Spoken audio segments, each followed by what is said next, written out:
Patrzcie, co się to porobiło. Do dni 8 marca trzeba było ze świecką szukać chopa, który by nie niósł do domu blumów i maszkytów. A teraz możemy takiego wcale nie trafić. A wszystko bez tuż, co go dali, że te święto wymyślili komunisty. Psin co prawda, tak znokwiają, co by uszporować i dobrego słowa nie powiedzieć. Uszporować, wyczyścić. Komunistów bardzo mierziło, Mierzić, straszyć, przerażać. co wszystkie święta są inokościelne. A 1 maj i rewolucjo to każdy obchodził, ale z daleka. Ten dzień bardzo im pasował, bo mało, że niby nic od żadnego nie chcieli, to jeszcze dawali. A było tego, co kot napłakał. Święto przyszło do nas z Ameryki, kaj w 1909 roku kobiety wylazły na drogę i dopominały się o swoje.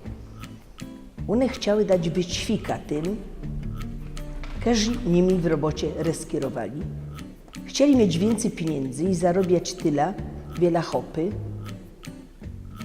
Po Amerykankach, u nas, nawet w Rusach, kobiety zaczęły się upominać o swoje.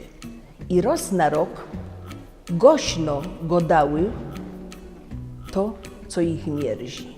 Spokopiły też, co w kupie idzie załatwić więcej. I potem już nie szło ino o to, co by mieć więcej pieniędzy w bajtliku, ale chciały welować. Welować, to znaczy kręcić. Na przykład włosy można welować.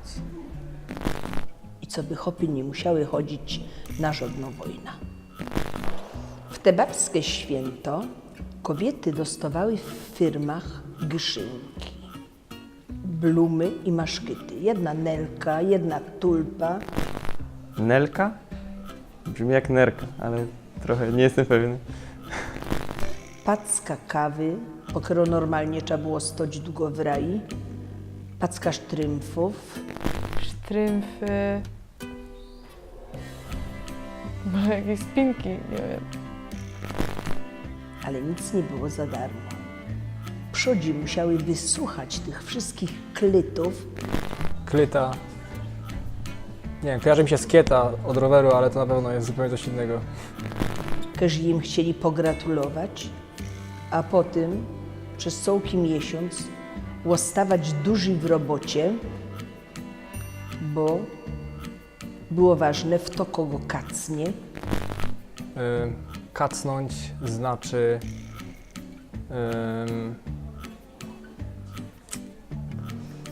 Znaczy, mam parę pomysłów, ale wydaje mi się, że większość z nich będzie bardzo nietrafiona, dlatego chyba powstrzymam się od zgadywania. I w to zrobi więcej. Niektóre dostawały też ordery,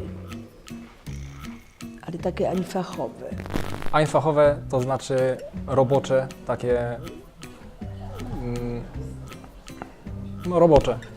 Keby to przynajmniej były chlebowe, do których na pensji albo na uwalicie były ekstra pieniądze. Penzyjo, to może być na przykład jakiś dom gościnny czy coś takiego, albo na przykład też wypłata. Ale kaj tam. Bez cały rok nic się nie działo, a w ten dzień otwierali szkółki. A w niektórych firmach to nawet był golac, który miał łoszczyć i ufrizować kobiety, co by były jeszcze gryfniejsze. Niektóre dostawały też talony do konsumów albo bilety do kina i do teatru. Moja kameratka Ela Zacherka napisała książkę 190 lat w kopalni Wieczorek.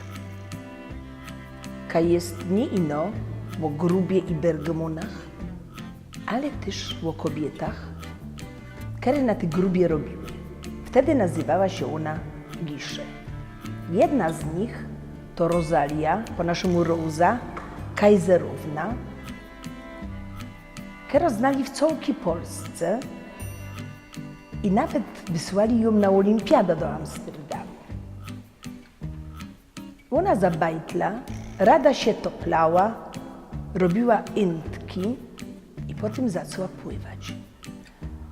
A w ten czas dziołchy nie pływały, ino chłopcy. A ona robiła to tak gibko, że nawet żabką ich kacła. I wiecie, pływała w bady kostiumie, co ona łopstoła od tych kobietów, które duś chodziły po chłopsku. Sama się trenowała, ino Borocka miała auszlak na chlor. Auszlak, zakaz może? I beztużnie rada pływała w basynach, no najbardziej w Stowie Małgorzatka Welekiszowca. Za to mało w to słyszał o Franciszce Hajduk z Junowa. Ja też wiedziała tyle, wiele mi opowiedzieli starka. Dopiero jakżech pocytała o niej w książce od Ele, to mi się łocy otwarły. Rodziła się ona w Junowie i z kuli tego, że się nie wydała, musiała iść do roboty. Znodła ją na cegielni, kaj robili cegłówki, co by zbudować nikisz. Ale z geltaku nie szło nic uszporować. Gel, tak. No, to jest coś związane z pieniędzmi, to na pewno, ale gel, może dzień wypłaty. To, że se chciała zahajcować, Hajcować, rozpalać, ogrzewać. chodziła do lasa i zbierała ułomane gałęzie. Była pobożna jak mało w to i rada rajzowała, Rejzować, podróżować. ale nie do wodów, co by się wdychnąć, ino na pąć.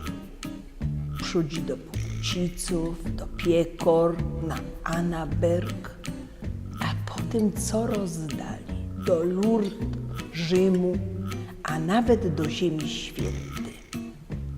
Chodziła po ludziach i zbierała intencje, które oni jej powierzyli i wsparli ją groszem. A potem, jak przyjeżdżała na Zot, to przywoziła medalejki, święte obroski, różańce i wszystkim łosprowiała, jak to jest w szerokim świecie. Francka Hajducka, bo tak łoni go dali, wszędzie rajzowała obleczono po chłopsku, w śląskim stroju. Każdy może rajzować, kaj chce i wiele chce. Dowodów, co by się wykurować i wyfligować, na pąć, co by pożykać, albo co by się wygrzać na gorkim piosku. Ale no i więcej jest tych, którzy rajzują za robotą. Downi, nasi też robili, w Niemcach albo we Francji, ale każdy chciał przyjechać na Zot. A teraz spadają, co nic ich samkej nie ciągnie. Patrzcie, co się to porobiło.